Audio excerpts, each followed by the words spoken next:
তৎকালীন পূর্ব পাকিস্তান এবং আরও 3টি প্রদেশ নিয়ে পাকিস্তান গঠিত হয়। পূর্ব পাকিস্তান এবং পশ্চিম পাকিস্তানের মাঝখানে ভারতের বিস্তর এলাকা অবস্থিত রয়েছে। এতটুকু ব্যবধানে 47 সালে যে ভূখণ্ডটি অখণ্ড ভারত থেকে এবং ব্রিটিশ শাসনের হাত থেকে মুক্তি পেয়েছিল, সেই সময় পূর্ব পাকিস্তানের যে সীমানা ছিল কার্যত আজকে তাই বাংলাদেশের সীমানা। সেই সময়টা যদি পূর্ব পাকিস্তান হিসেবে আমরা এই অঞ্চলের মানুষ একটা স্বাধীন দেশের অংশ না হতে পারতাম, তাহলে আমাদের ভাগ্যে কি হতো এটি হায়দরাবাদের দিকে তাকালেই এর উত্তর পাওয়া যাবে। উত্তর পাওয়া যাবে কাশ্মীরের দিকে তাকালে। আল্লাহ তাআলা সেই সুযোগ আমাদেরকে দান করেছিলেন, এই জন্য আল্লাহর দরবারে শুকরিয়া আদায় করি। এই সময় যারা অবদান রেখেছেন, ত্যাগ স্বীকার করেছেন, জীবন দিয়েছেন, লড়েছেন, মামলা খেয়েছেন, জেলে গিয়েছেন, তাদের সকলের প্রতি আমরা গভীর শ্রদ্ধা নিবেদন করছি। এরপরেই পাকিস্তান তার অভিষ্ট লক্ষ্যে পৌঁছার জন্য কার্যক্রম শুরু করলেও কার্যত পাকিস্তানের শাসকদের দূরদৃষ্টির অভাবে তারা পূর্ব পাকিস্তানের উপরে ইনসাফ করতে পারেননি, যার কারণে দুই জায়গায় বৈষম্য তৈরি হয় এবং তার বিস্ফোরণ ঘটে 70 সালের নির্বাচনের পরেও যদি জনগণের রায়ের প্রতি তৎকালীন সরকার যারা ছিলেন তারা সম্মান প্রদর্শন করতেন, তাহলে চিত্র ভিন্ন হতো। কিন্তু সেই সম্মানটুকু প্রদর্শন করতে ব্যর্থ হওয়ার কারণে একটি মুক্তিযুদ্ধ অনিবার্য হয়ে উঠেছিল। এই যুদ্ধে যারা জীবন দিয়েছেন, লড়েছেন, ত্যাগ স্বীকার করেছেন, মহান আল্লাহর দরবারে দোয়া করে আল্লাহ তাদেরকে শহীদ হিসাবে কবুল করুন। মাঝখানে 52তেও একটা সংগ্রাম গিয়েছে, আমরা তাদের প্রতিও শ্রদ্ধা নিবেদন করি। ত্যাগ স্বীকারকারীদের মধ্যে যারা বেঁচে আছেন আমরা তাদের প্রতিও গভীর শ্রদ্ধা নিবেদন করছি। হলো বাংলাদেশ দ্বিতীয়বার স্বাধীনতার আগে নেতারা তখন জনগণকে ওয়াদা দিয়েছিলেন যে এমন একটি দেশ আমরা জনগণকে উপহার দেব যেখানে ন্যায় বিচার প্রতিষ্ঠিত হবে, কোনো বৈষম্য থাকবে না এবং অর্থনৈতিক সংকট দূর হবে, বেকারত্ব থাকবে না, আমরা সমস্ত শিশুদেরকেই তাদের প্রাপ্য শিক্ষা নিশ্চিত করব। কিন্তু না, তার কোনো ওয়াদাই পূরণ হয়নি। বরঞ্চ এখানেও এসে জনগণের অভিপ্রায়ের প্রতি সম্মান দেখাতে তৎকালীন সরকার দারুণভাবে ব্যর্থ হয়েছিল, যার কারণে 4 বছরের মাথায় দুঃখজনকভাবে তাদেরকে বিদায় নিতে হয়েছে। ক্রমাগত পট পরিবর্তনের মধ্য দিয়ে আজকের বাংলাদেশ এসে এখানে দাঁড়িয়েছে। 24 সালে এদেশের মানুষ একটি পরিবর্তনের আকাঙ্ক্ষা বুকে নিয়ে বুক পেতে লড়াই করেছিল। এ লড়াই কোনো দলের পক্ষ থেকে হয়নি, এই লড়াই হয়েছে জনগণের পক্ষ থেকে। এর আগে আমরা বিরোধী দলে যারা ছিলাম দফায় দফায় আমরা নির্যাতিত হয়েছি, আক্রান্ত হয়েছি, জেলে গিয়েছি, জীবন দিয়েছি, ফাঁসির কাস্টে ঝুলেছি, আমরা আন্দোলন করেছি, কিন্তু স্বৈরাচারকে আমরা তাড়াতে পারিনি। সেই সময়টা ছাত্র যুব সমাজ তাদের একটি ন্যায্য অধিকারের দাবিতে রাস্তায় নেমেছিল। অতীতের ফ্যাসিবাদী কায়দায় সে আন্দোলন দমনেরও চেষ্টা হয়েছিল, কিন্তু শেষ পর্যন্ত সমগ্র দেশবাসীর ছাত্র জনতা, শ্রমিক, কৃষক সকলের ঐক্যবদ্ধ প্রতিবাদ, প্রতিরোধ এবং লড়াইয়ের মুখে ফ্যাসিস্ট সরকার অপমানজনকভাবে বিদায় নিতে বাধ্য হয়েছে। তার প্রেক্ষাপটে একটি জন অভিপ্রায়ের ভিত্তিতে একটি সরকার গঠিত হয়েছিল।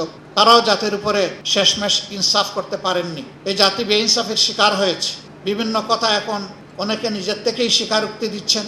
সেই সময় যারা সরকারে ছিলেন আর অনেকে চুপ করে আছেন, তারা যদি ইনসাফ করতেন আমরা বিশ্বাস করি আজকের বাংলাদেশের চিত্র হতো সম্পূর্ণ ভিন্ন।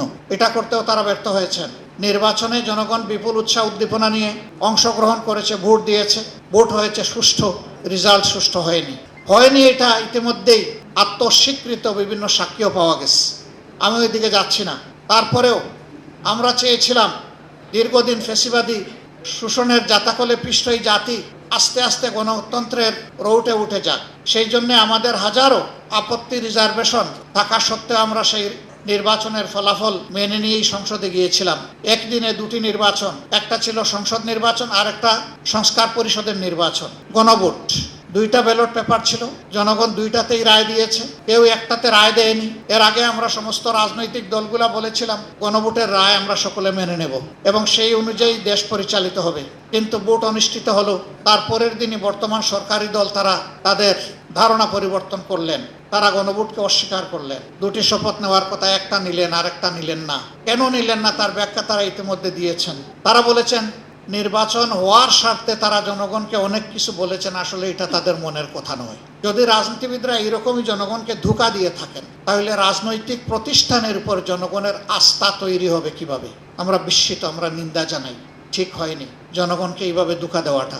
আপনারা দেখেছেন সংসদের ভিতরে গণভোটের গণরায়, যা 68.6% মানুষ ভোট দিয়ে হা বলেছিল, তার পক্ষে বিরোধী দলের অবস্থান ছিল ঐক্যবদ্ধ এবং স্পষ্ট। আমরা আলোচনা করেছি, কিন্তু 2/3 জুড়ে সরকারি দল আমাদের দাবি অগ্রাহ্য করে বাস্তবে জনগণকে অপমানিত করেছে। গণভোটের রায় ব্যর্থ হওয়ার দলিল বাংলাদেশেও নাই, বিশ্বেও নাই। গণভোট বাংলাদেশে নতুন ছিল না, এটি চতুর্থ গণভোট। এর আগে 3টে গণভোট অনুষ্ঠিত হয়েছে এবং যথারীতি তার গণরায়ও বাস্তবায়িত হয়েছে। কিন্তু এবারে সেই প্রথমে বিপত্তি ঘটল। আমরা জানি কি জন্য ঘটেছে। আমরা যা আশঙ্কা করেছিলাম এখন তা স্পষ্ট হয়ে উঠেছে সমাজে। আর্থিক, রাজনৈতিক, প্রাতিষ্ঠানিক, সাংবিধানিক সকল জায়গায় আজকে নির্লজ্জ রাজনৈতিক হস্তক্ষেপ একেবারেই স্পষ্ট। সেন্ট্রাল ব্যাংক থেকে শুরু করে বিভিন্ন ব্যাংক, বীমা কর্পোরেশন, এই সবগুলোর আজকে সেই থাবা বিস্তৃত হচ্ছে এবং সমাজের অপরাধী লোকদেরকে গুরুত্বপূর্ণ জায়গায় বসিয়ে দেওয়া হচ্ছে, যাদের বিরুদ্ধে অপরাধ বিভিন্নভাবে প্রমাণিত। এইভাবে যদি দেশের অর্থনৈতিক ব্যবস্থাপনার উপর রাজনৈতিক অন্যায্য হস্তক্ষেপ অব্যাহত থাকে তাহলে ইতিমধ্যেই অর্থনীতির 2 অঙ্গের 1 অঙ্গ মাটির সাথে পড়ে গড়াগড়ি বাচ্ছে স্টক মার্কেট, আরেকটা অঙ্গ ব্যাংক, বীমা কর্পোরেশন।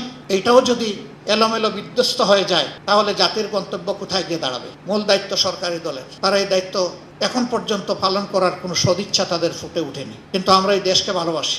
এই দেশকে ভালোবাসার কারণেই আমরা মনে করি যে আগামী বাজেট কেমন হওয়া উচিত সেই ব্যাপারে জনগণের অভিপ্রায়কে অনুধাবন করে জনগণের সামনে আমাদের চিন্তাগুলো পেশ করা উচিত। এটি বাজেট নয়, এটা বাজেটের পূর্ব ধারণা। এখান থেকে যদি সরকার ভালো কিছু পিক আপ করেন জনগণ উপকৃত হবে। এটা কোনো দলের বিষয় নয়। আমরা এই বাজেট কোনো দলের জন্য দিচ্ছি না। এই বাজেট 18 বা 20 কোটি মানুষের জন্য হতে পারে। আমরা যে প্রস্তাবনাটা জনগণের সামনে পেশ করব এটা শর্ত আছে। এই বাজেট বাস্তবায়নের জন্য সততা, স্বচ্ছতা লাগবে, জবাবদিহিতা লাগবে। সততা, স্বচ্ছতা, জবাবদিহিতা যদি নিশ্চিত করা যায় আমরা মনে করি যে বাজেট প্রস্তাবনা আমরা করব সেটা অবশ্যই অর্জনযোগ্য, এটা অর্জন করা সম্ভব।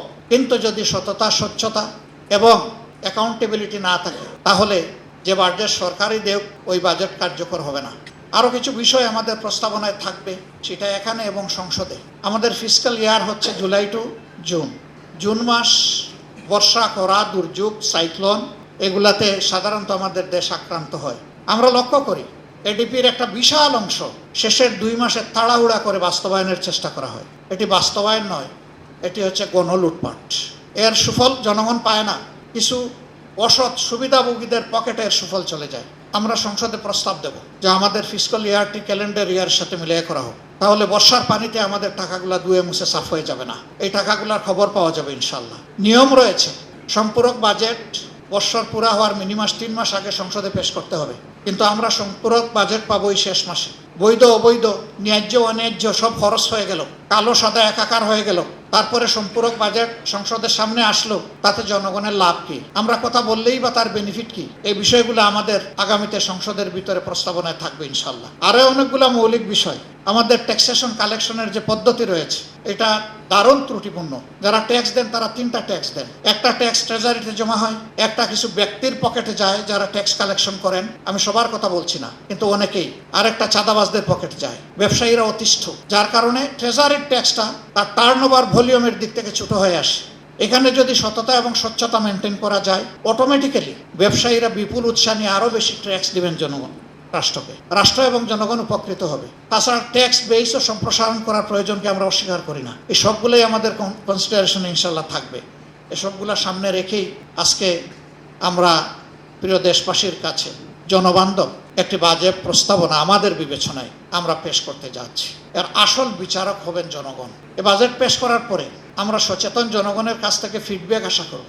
আমাদের কোনো প্রস্তাবনা তাদের কাছে ভালো লাগলে সেটা বলার দরকার নেই, কিন্তু কোনো প্রস্তাবনা যদি জনস্বার্থের বিপক্ষে হয় তারা যেন আমাদের দৃষ্টি আকর্ষণ করে, আমাদের সমালোচনা করে, আমাদেরকে সহযোগিতা করে।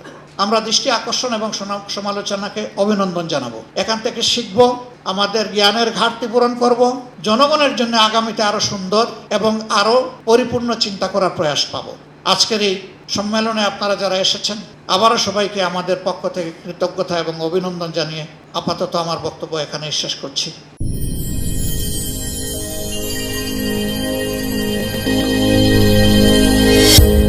ভিশন 24, দৃষ্টিতে বিস্ময়।